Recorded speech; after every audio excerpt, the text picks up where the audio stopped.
got a little snowball here, our male albino bristlenose, just chilling at the top of the vase. Looks like we actually do need to clean this. First time that we've seen a fish at the very top. It looks pretty cool out of the water. Yeah. Well, in the water, but... Got a fish out of the water.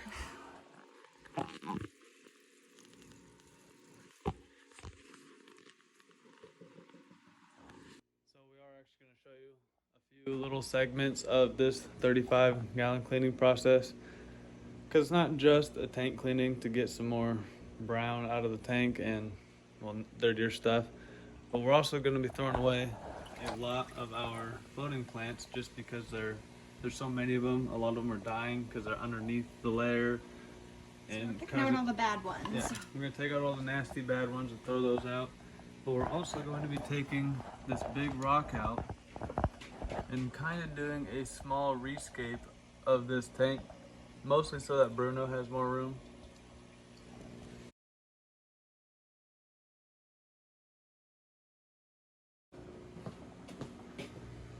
Look at that, that's a big rock. We'll save that for another tank. When we upgrade this one, it's probably going to go into the 60-gallon. That will be the upgrade. And yeah. But for now, it'll be less stuff in here, and hopefully Bruno will have more room. So we're just going to show you a little bit of segments from this process and a little bit of takeouts. You see quite a bit of this. There's one of the banjos. That's his tail sticking out. I gotta keep saying there's two of them in here. That's one of them. I got the other one in a little short that I'll post soon. That's also really hard to see, but they always sit in the far back.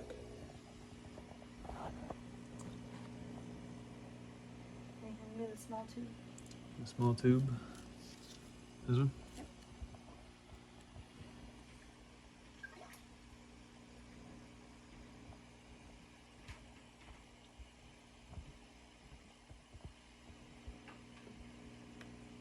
I touched its face. No banjos. Doesn't look like it.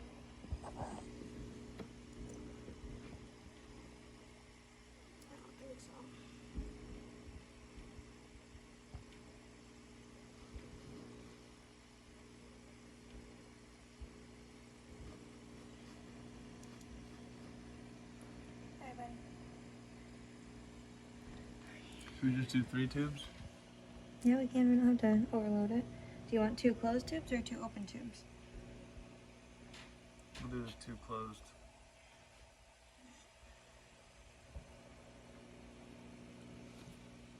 No, I'll keep it open so Bruno can fit in there. Yeah.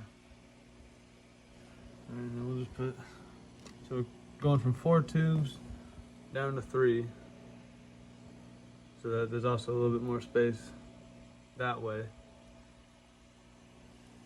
And we'll put the stone back on top.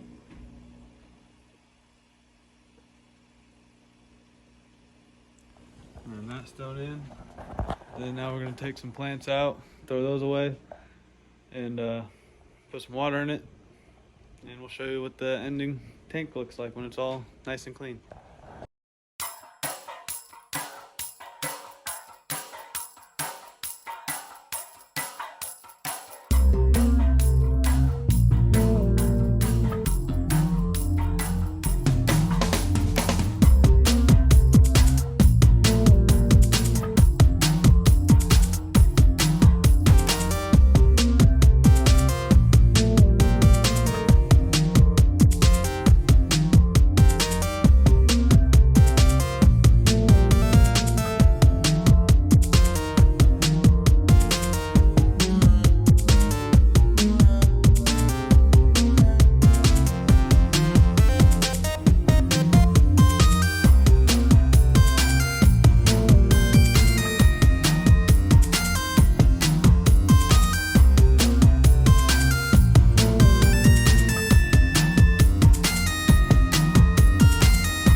So Katie's finishing putting the last little bit of water in there now.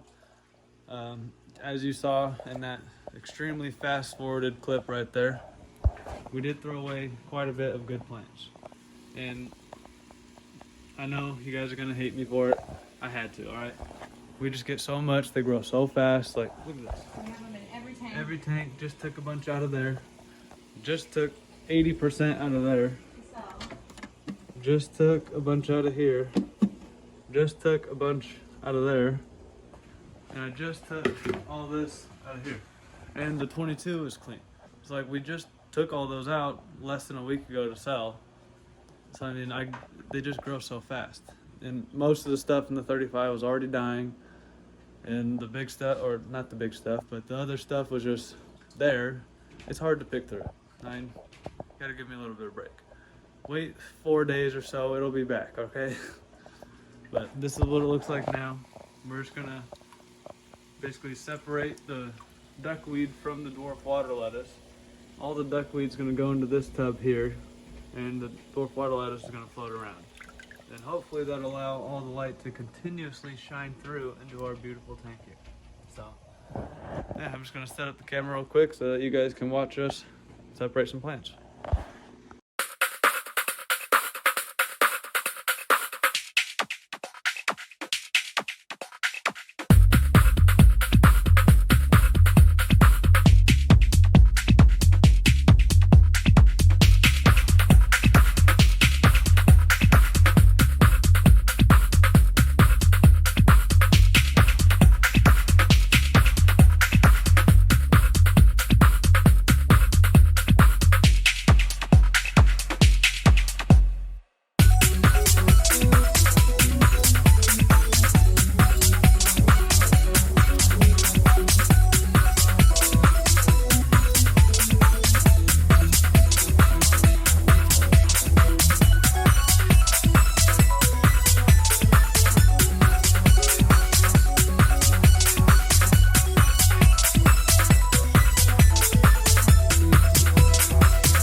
Look at that. The light actually shines through now. All this water wisteria, we're just gonna toss right back in. We're gonna clean up all this. But before we clean that up and put that in, so this, I should toss in. Yeah. Go ahead and go in. Yeah. So water wisteria back in. Duckweed. Should have rinsed it off.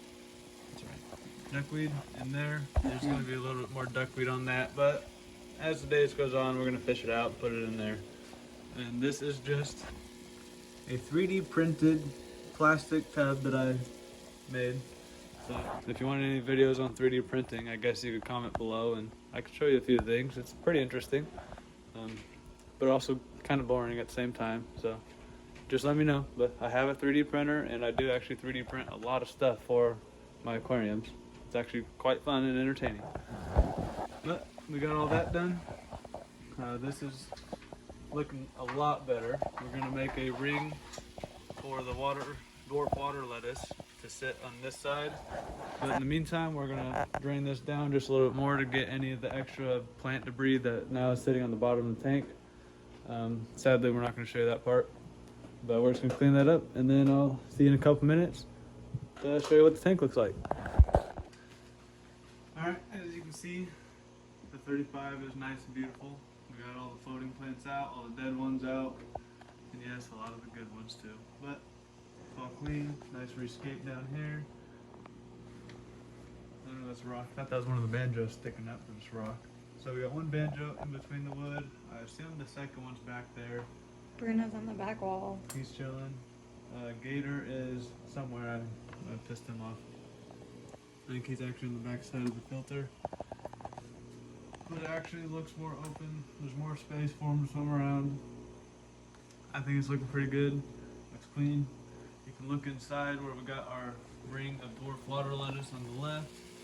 The duckweed back there in the gray. Then our water wisteria just floating around until I make some stems. So all in all, I think that taking all those floating plants out was a really big help. So let me know what you guys think. Like, comment, subscribe, and we'll see you in the next video.